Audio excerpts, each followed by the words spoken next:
Oh, hello, Red. How is my old Pokemon doing? Oh, what's this? Is this a parcel for me? Oh, it has my custom Pokeball in it. This is amazing. You know, Red, this has the embodiment of all evil inside of it. Just one wrong mishandling of this ancient Pokeball could be the result of the... Oh,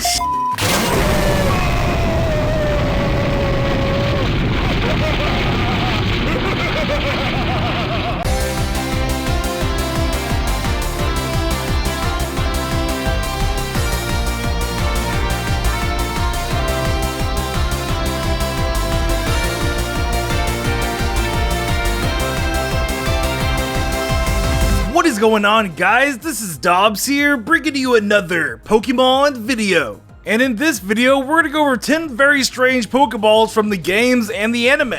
So yeah, I hope you guys enjoyed the video, and without further ado, let's get into the top 10. Number 10.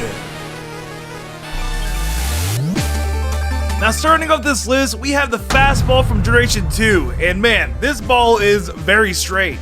Now, based on the name, you would think that the Fastball was used for Pokemon that had a high speed stat. But no, in its origin game Pokemon Gold and Silver, it was made for Pokemon that could flee the battle. And after hearing that, you're probably like, okay, it was made for the legendary Beast Pokemon because those are the only Pokemon that can flee the battle in those games. Well, believe it or not, that's not true. There are actually a lot of Pokemon in Generation 2 that can actually flee the battle. Yes, I'm not even kidding, and I literally just found this out today when making this video. If you look on Bulbapedia under Escape, there's actually a list of Pokemon that have a probability of fleeing the battle, ranging from 10% to 50%. And the most interesting ones of the bunch are the legendary bird Pokemon. I wonder why they were given the 50% chance of fleeing the battle when they're not even in the game.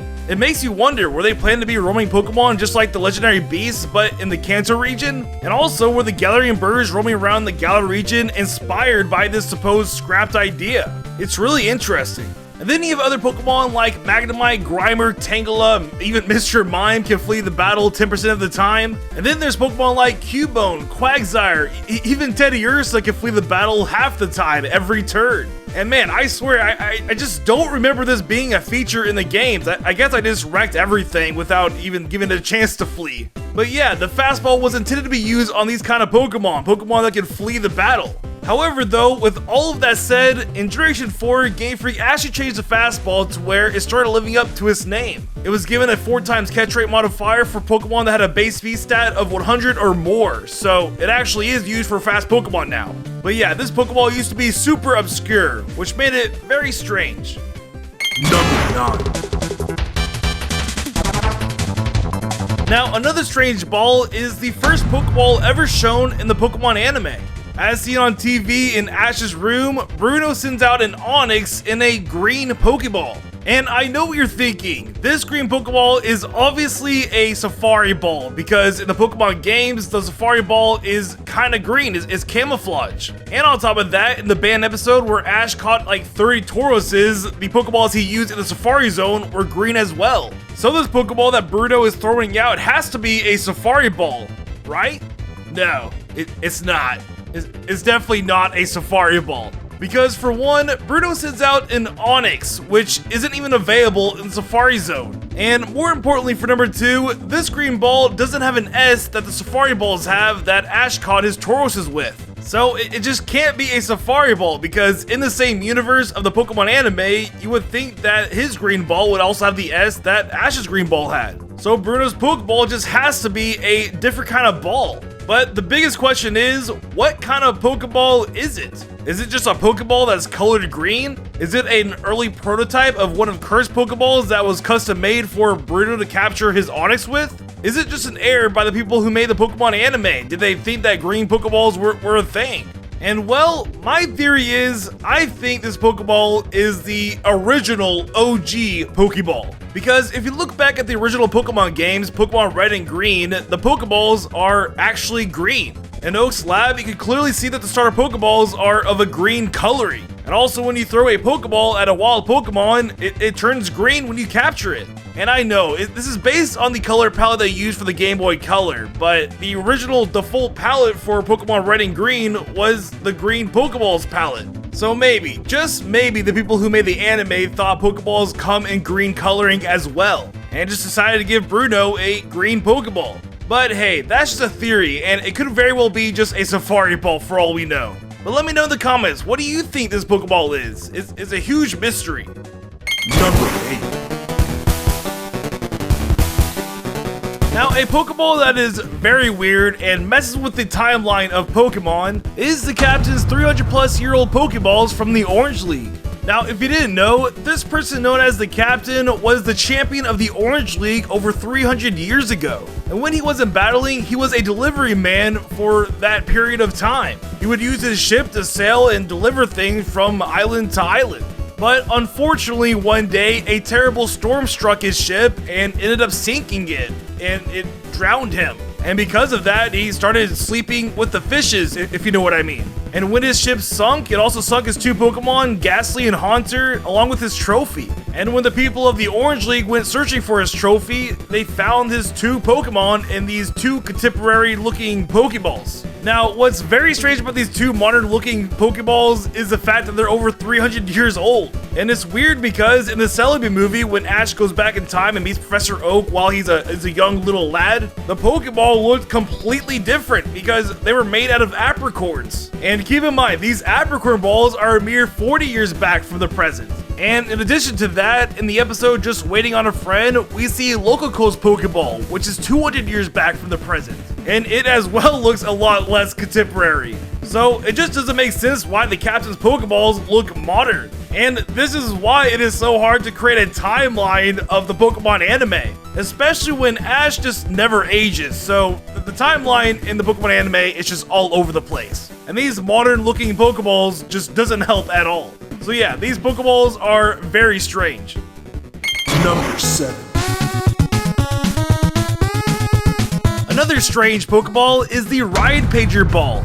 Yes, if you didn't know, the Ride Pager in Pokemon Sun and Moon actually has some kind of configuration on it where it attaches a Pokeball to it. And man, as much as I played Pokemon Sun and Moon, I had no idea the Ride Pager had a Pokeball inside of it. I thought it was just like a little car beeper thing that you just press a button and boom, you have a Pokemon to help you out.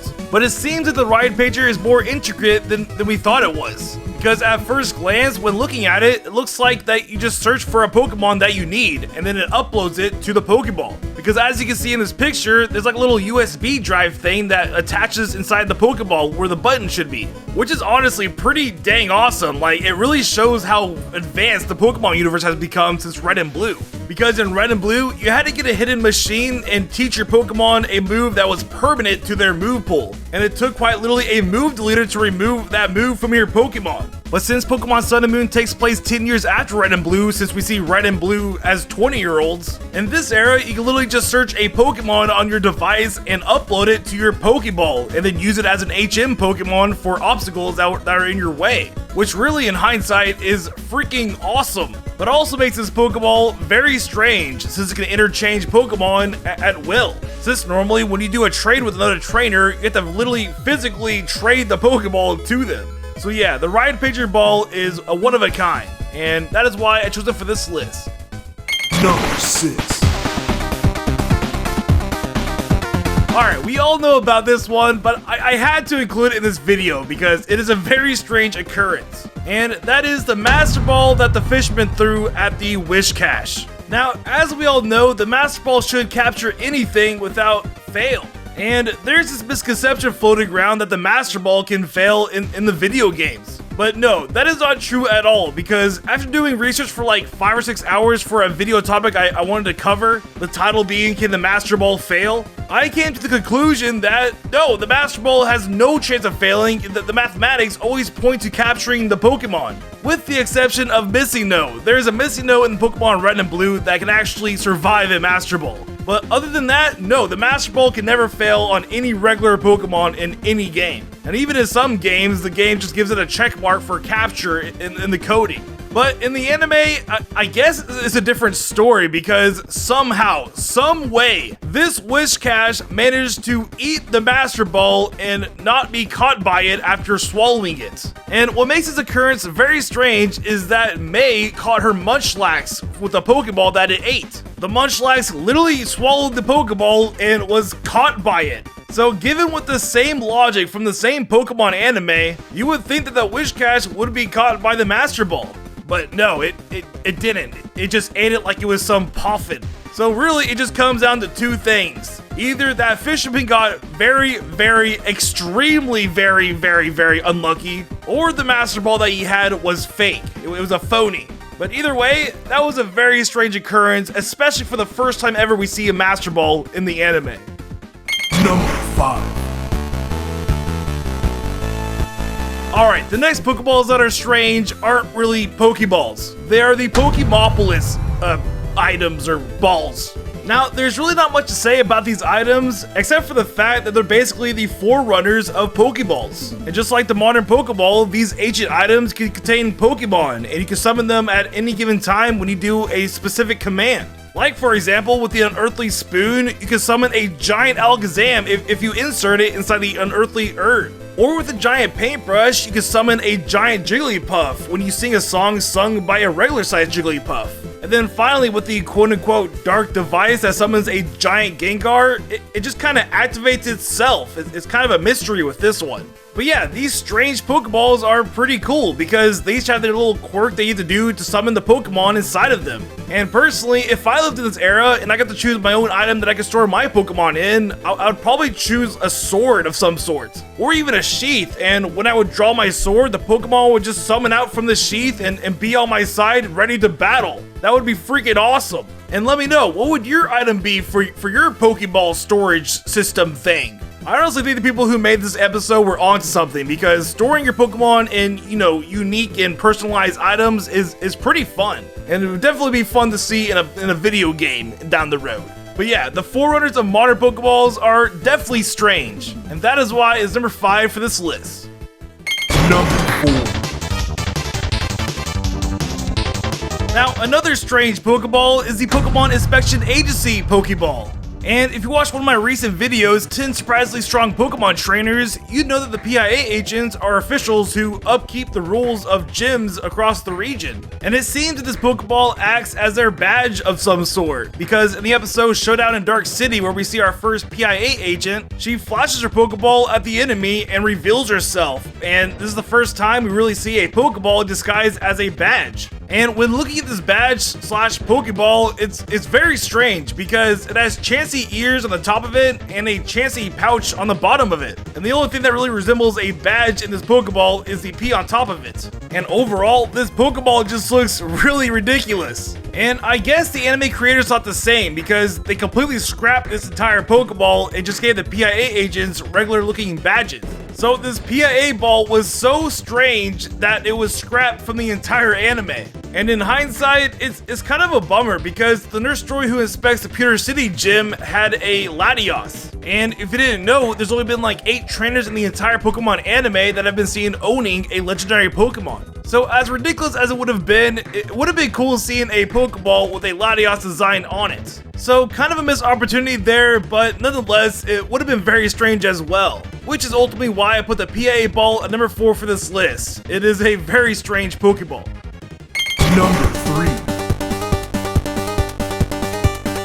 Next up, we have Voltorb. Now, I know Voltorb isn't a Pokeball, but there's a lot of evidence supporting that Voltorb used to be a Pokeball, and somehow it became a Pokemon through some strange occurrence. And to me, Voltorb being a sentient being is very strange, because what is the X factor that allowed a Pokeball to turn into a Pokemon? A living, breathing, I guess, thing. Does Voltorb breathe? I don't know. It doesn't even have a mouth, so I'm not sure how it's living. But anyways, it's Ruby's Pokédex entry really sprouted this theory because it states that Voltorb was first sighted at a company that manufactures Pokeballs, and that the link between that signing and the fact that this Pokemon looks very similar to a Pokeball remains a mystery. And this is basically Game Freak's way of saying that yes, Voltorb has some kind of connection with Pokeballs, but we're not going to tell you why, probably ever. So have fun with your theories.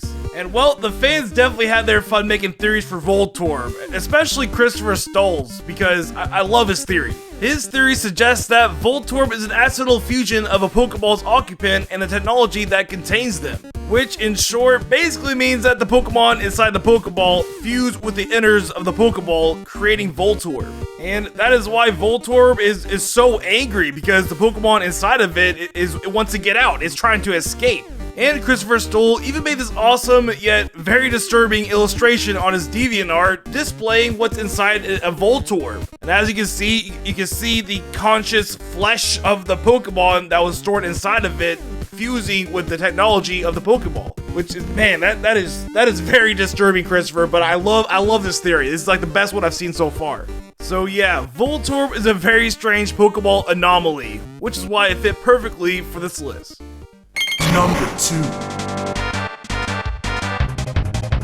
Alright, this one is going to be very short, and I only have 2 words for you. Human Ball. Human Balls. In Pokemon Black and White, in the Time Gate Traveler series, where bugs are taking over the world and they're capturing humans, they're using human balls. And there's probably more than human balls. There's probably great human balls, there's probably ultra human balls, there's probably big human balls, or even hairy human balls. Enough said. Number 1. And finally, for number 1, for the strangest Pokeball on this list, we have the Kurt Balls from Pokemon Gold and Silver. Now, as we all know, Kurt is the guy who makes the custom Pokeballs in Pokemon Gold and Silver, and the Pokeballs he makes each have their own unique effect for catching Pokemon in battle. But due to an oversight in the game's coding, there was a bug that messed up 3 of the Pokeball's unique effects, and 2 of them became very strange. Because get this, due to the bug in the game's coding, the Moon Ball became a Pokeball that had a 4x catch rate modifier on Pokemon that evolve with a Burn Heal. Yes, you heard that right. The Moon Ball didn't work on Pokemon that evolved with a Moonstone. It only worked on Pokemon that evolved with a Burn Heal. And even though that'd be freaking awesome, there's no Pokemon that evolves with a Burn Heal. And then with the second Pokeball is the Fast Ball, and as we talked about earlier, the Fast Ball has a history of being very strange. But due to the oversight of the game's coding, it became even stranger. It became a Pokeball that had a 4x catch rate modifier on the Pokemon Magnemite, Grimer, and Tangela. Yes, these 3 Pokemon were like the chosen one for the Fast Ball, because the Fast Ball only worked on those 3 Pokemon. And it's probably related to the fact that they're on the chart of being able to flee a battle, so I guess it just got messed up to where it only works on 3 out of the 15 or 20 Pokemon on that list. So yeah, this bug messed up 2 already strange Pokeballs and made them even stranger, which made them perfect for number 1 for this list. And there you go, the top 10 strangest Pokeballs. I hope you guys enjoyed the video. If you want to support me on Patreon, click on the button right here. I spend days, if not weeks, on these videos, and the YouTube algorithms really favor that, so it helps me out a ton. You get to talk to me and also see sneak peeks of future videos, so there's a lot of cool things that come with being a Patreon. And also, if you want to binge watch my videos, be sure to click on the end card right now and start binging. And yeah, that's all for this video, and I'll see y'all next time. See ya.